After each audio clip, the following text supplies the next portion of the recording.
Noong gabi ng April 25, 2026 sa loob ng Washington Hilton Hotel sa Washington, D.C., isang event na dapat sana ay elegante at puno ng pinakamakapangyarihang tao sa Amerika kasama si President Donald Trump ay biglang naging eksena ng matinding tensyon at takot nang biglang umalingaw-ngaw ang malakas na putok na sinundan ng komosyon sabay ang pagpasok ng maraming Secret Service agents at mga pulis. At kung hindi lamang dahil sa mabilis nilang aksyon ay maaaring nauwi ang gabing yon sa isang karumal-dumal na pagpaslang na magpapabago sa kasaysayan. Sino ang suspect? Paano niya naisahan ang matinding seguridad ng hotel? Anong armas ang kanyang bitbit? Gaano na siya kalapit kay Donald Trump? Isa lang ba siyang desperadong individual o konektado siya sa Iran o maging sa China? Yan ang tatalakayin natin ngayon dito lang sa Mr. Good Vibes. Noong gabing yun ginaganap ang taunang White House Correspondents Association Dinner. Isang prestihiyosong pagtitipon kung saan nagsasama-sama ang media, mga politiko, cabinet officials at mismong si US President Donald Trump kasama ang kanyang asawa na si Melania Trump at si Vice President J.D. Vance. Isang gabi na dapat ay puno ng talumpati at media spectacle. Ngunit ilang minuto lang, naging sentro ito ng isang tangkang pagpaslang. Bandang 8:35 ng gabi, habang nasa kalagitnaan ng programa, isang hindi inaasahang ingay ang narinig mula sa likod ng ballroom, isang malakas na putok. Doon nagsimula ang kaguluhan. Ayon sa mga ulat, isang lalaki ang biglang sumugod sa security checkpoint, tila may malinaw na layunin na makapasok sa loob kung saan naroon ang mga pangunahing target. Ang suspect ay kinilalang si Cole Thomas Allen, isang 31 anyos na lalaki mula California. Pinaniniwala ang ilang araw bago ang insidente ay bumiyahe siya papuntang Washington, D.C. at nakapag-check-in pa sa parehong hotel kung saan ginaganap ang event. Isang detalyeng lalong nagpapataas ng antas ng alarma dahil kung alam ng pamunuan ng hotel na darating ang Pangulo roon, paano siya nakapasok na may dalang baril at paano siya nakalapit sa target. Sa kanyang paglusob, dala umano niya ang kombinasyon ng mga armas, isang shotgun, isang handgun, at isang kutsilyo, mga arsenal na hindi basta-basta nadadala kung walang intensyon. Sa unang putok, tinamaan ang isang Secret Service agent na nakapwesto sa checkpoint. Tumama ang bala sa kanyang dibdib, ngunit dahil sa suot niyang bulletproof vest, nailigtas ang kanyang buhay. Bumagsak siya, ngunit agad ding rumisponde ang iba pang agents, sabay-sabay na bumunot ng armas at pinrotektahan ang entry point. Sa loob ng ballroom, biglang nagbago ang atmosphere. Mula sa formal na usapan at tawanan, naging puro sigawan at panik ang paligid.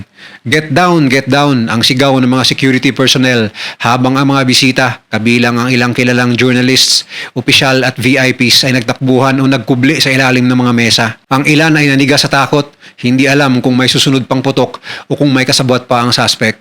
Sa gitna ng kaguluhan, mabilis ang naging galaw ng Secret Service. Si Trump kasama ang kanyang asawang si Melania at Vice President J.D. Vance ay agad na pinalibutan at inilikas palabas ng venue. Ayon sa ilang saksi, halos itulak pababa ng kanilang security detail ang ilang opisyal para matakpan sila mula sa posibleng bala.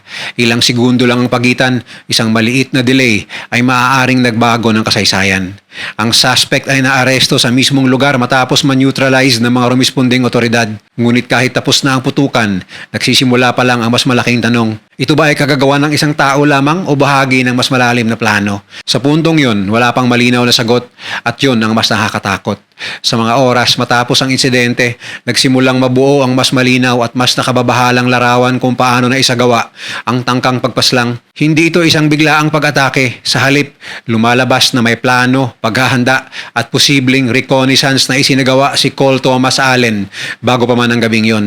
Ayon sa mga investigador, tinatayang 3 hanggang 5 araw bago ang event, dumating si Allen sa Washington, D.C. Gumamit umano siya ng totoong identity, walang alias at nag-check-in mismo sa Washington Hilton Hotel, ang parehong lugar kung saan ginaganap ang event. Ito ang unang malaking red flag. Paano siya nakalusot sa isang high security venue kung saan inaasahang pupunta ang Pangulo ng Estados Unidos? Lumabas sa initial findings na hindi siya basta intruder. May posibilidad na ginamit niya ang status bilang hotel guest upang makalapit sa restricted zones. Sa loob ng ilang araw, maaaring nag-obserba siya ng security patterns, oras ng shift ng mga gwardya, entry at exit points, at kung paano pinapasok ang mga staff at suppliers. Ang ganitong klaseng pag-aaral ay hindi ginagawa ng isang taong basta-basta padalos-dalos. Ito ay indikasyon ng isang targeted operation. Pagdating sa armas, mas lalo pang naging seryoso ang sitwasyon. Ang shotgun na ginamit ay pinaniniwalaang legal niyang binili sa California, ngunit dinala niya sa Washington DC sa pamamagitan ng breakdown transport. Posibleng hiwa-hiwalay ang parts upang hindi agad ma-detect. Ang handgun naman ay compact, madaling itago at may sapat na firepower para sa close quarters attack. Ang mga kutsilyo ay maaaring fallback weapons kung sakaling maubusan siya ng bala o kung makapasok siya sa masiksik na lugar. Ang mas kritikal na tanong, paano niya nadala ang mga ito sa loob ng hotel? Isa sa mga tinitingnang anggulo ay ang paggamit ng luggage concealment.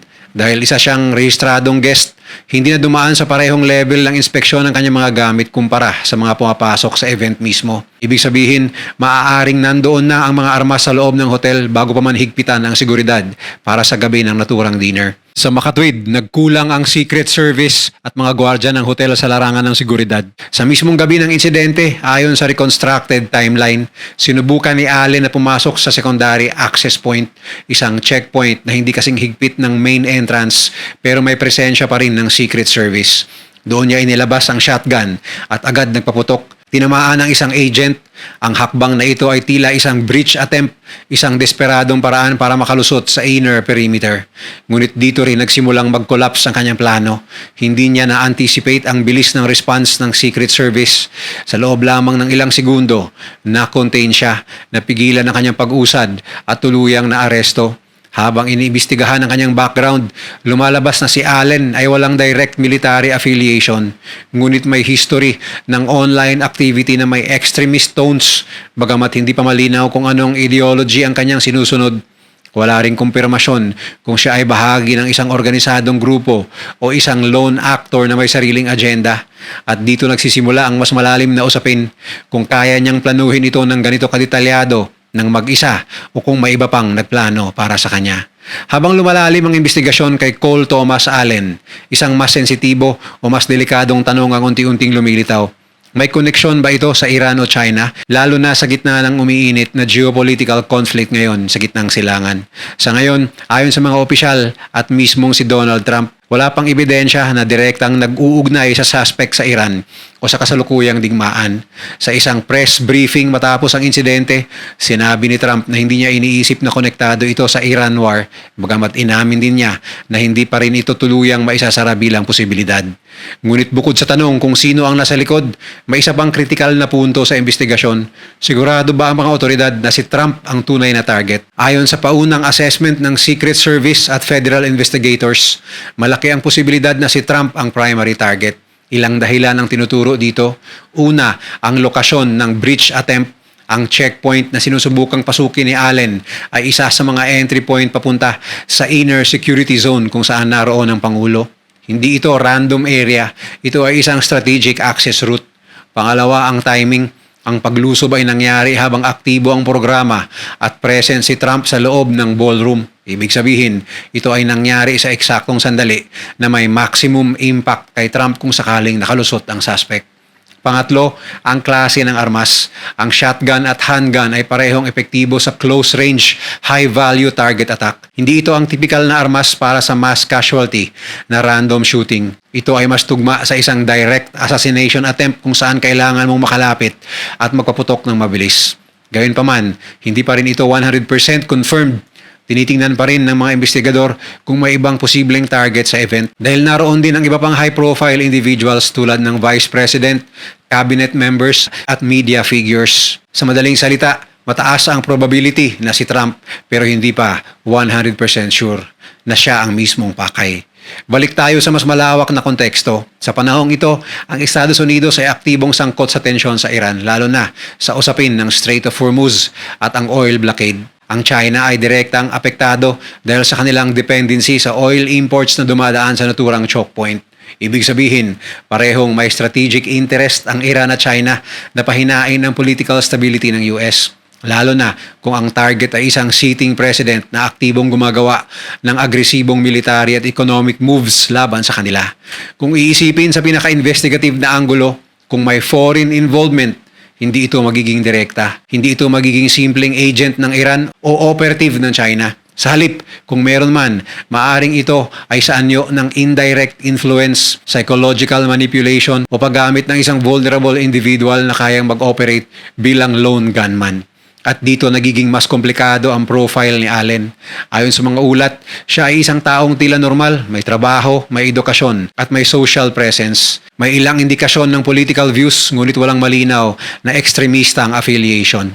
Ito ang eksaktong klaseng profile na kadalasang ginagamit sa tinatawag na self-radicalized attackers. Sa ngayon, ang opisyal na paliwanag na siya ay mag-isa lamang o lone wolf attacker. Pero sa likod ng saradong pinto ng intelligence community, ang mas tahimik na tanong ay nananatili.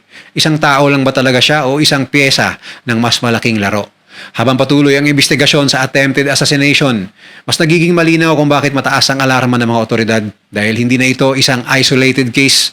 Sa loob lamang ng 2 taon, sunod-sunod na insidente ang nag-target kay Donald Trump at bawat isa ay may mas tumitinding level ng panganib.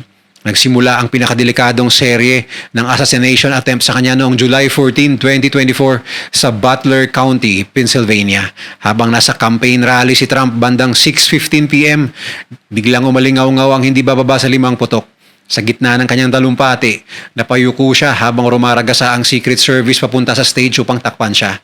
Makalipas ang ilang minuto, itinayo siya at mabilis na inilabas. May dugo na makikita sa kanyang kanang tenga at muka.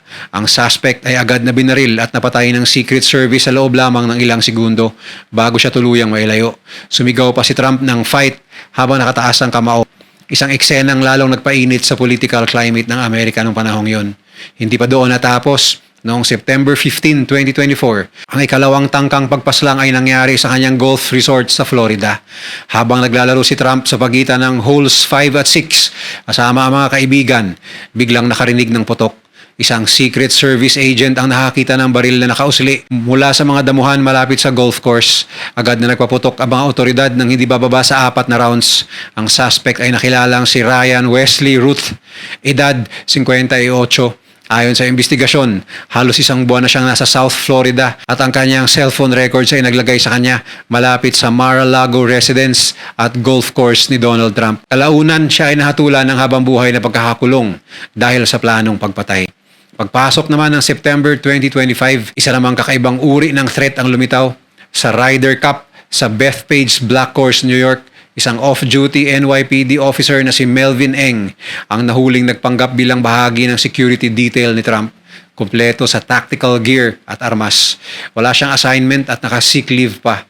Bagamat walang putok na nangyari, ang insidente ay nagbukas ng malaking kahinaan, infiltration mula sa loob mismo ng security structure ng Pangulo. At noong February 2026, ilang buwan bago ang Washington Hilton incident sa Mar-a-Lago residence ng Pangulo, si Austin Tucker Martin, 21 anyos, mula North Carolina ay bumangga sa security perimeter habang may dalang gas can at shotgun. Agad siyang binaril at napatay ng Secret Service. Wala si Trump sa lugar noon at hanggang ngayon hindi pa rin malinaw ang kanyang motibo. Ngayon idagdag mo ang pinakahuling insidente sa Washington DC, isang armadong suspect na aktual na nagpaputok sa loob ng presidential event. At sa gitna nito, nananatili ang mas malaking tanong, bakit sunod-sunod at bakit ngayon? Kapag pinagsasama-sama ang mga pangyayaring ito ay hindi lang basta listahan ng mga failed attack. Ito ay isang pattern ng tumitinding panganib mula sa mga plano, naging aktual na aksyon. At ngayon ay umabot na sa punto na ang isang armado ay nakapagputok sa loob ng isang event na may presensya ng Pangulo. At dito nagiging mas mataas ang nakataya. Sa ngayon, walang direktang ebidensya na nag-uugnay sa Iran o China sa suspect. Ngunit sa mundo ng geopolitics, ang kawalan ng ebidensya ay hindi agad nangangahulugan ng kawalan ng koneksyon. Lalo na sa panahong ito kung saan ang Estados Unidos ay nasa gitna ng matinding tensyon sa Iran at ang China ay direktang naaapektuhan ng oil blockade sa Strait of Hormuz. Kung iisipin ang worst case scenario, hindi kinakailangan magpadala ng direktang assassin ng isang bansa. Mas epektibo minsan ang pag-trigger ng kaguluhan mula sa loob gamit ang isang individual na may sariling galit, sariling motibo, ngunit na-impluensyahan sa mas malalim na paraan. Ito ang tinatawag ng mga analyst na asymmetric destabilization, isang paraan para pahinain ang isang bansa nang hindi nagbubukas ng direktang digmaan. At habang nangyayari ito sa Estados Unidos, hindi rin stable ang sitwasyon sa loob ng Iran. dahil sa lumalalim na power struggle sa pagitan ng religious leadership at ng militar, partikular ang Islamic Revolutionary Guard Corps o IRGC. Sa kasalukuyan, isa sa mga pinakamaimpluwensyang personalidad na binabanggit sa loob ng security establishment ay si Ahmed Vahidi na kilala sa kanyang matagal ng koneksyon sa IRGC at sa hardline security circles. Ayon sa ilang pagsusuri, si Vahidi ay nasa gitna ng tensyon sa loob mismo ng pamahalaan, lalo na sa pagitan ng mas agresibong military faction at ng mas diplomatikong linya ng Iranian presidency at foreign ministry. Ibig sabihin, hindi lang ito simpleng usapin ng kapangyarihan, ito ay banggaan ng dalawang direksyon, military escalation laban sa diplomatic control.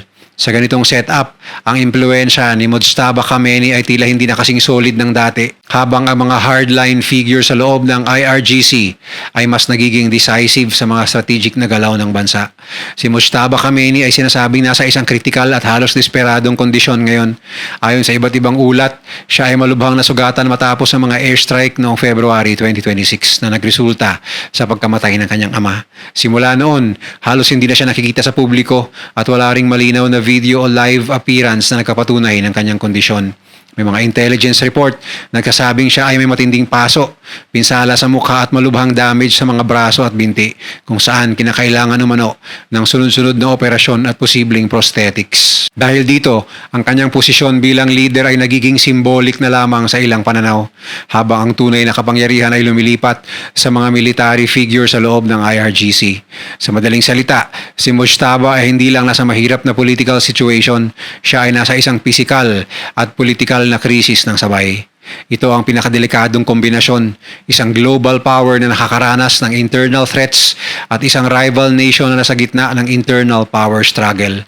Sa ganitong sitwasyon, kahit isang insidente, isang failed assassination ay maaaring mag-trigger ng mas malaking chain reaction. Isang maling interpretasyon, isang maling akala ng retaliation, at ang mundo ay maaaring pumasok sa mas malalim na krisis. Kaya ang tunay na tanong ngayon ay hindi lang kung sino ang bumaril, kundi ito ba ay simula pa lang ng mas malaki? Dahil kung ang kasaysayan ng pagbabasihan, ang mga ganitong insidente ay bihirang magtapos bilang simpleng krimen. Madalas, ito ang mga sandali kung saan nagsisimula ang mas malaking kwento, mga kwentong kayang baguhin ang direksyon ng mundo. Kung nagustuhan mo ang video na to, share mo naman sa iba at mag-subscribe ka na rin. Panoorin mo na rin yung mga videos na nasa kanan para lalo pang maubos ang oras mo.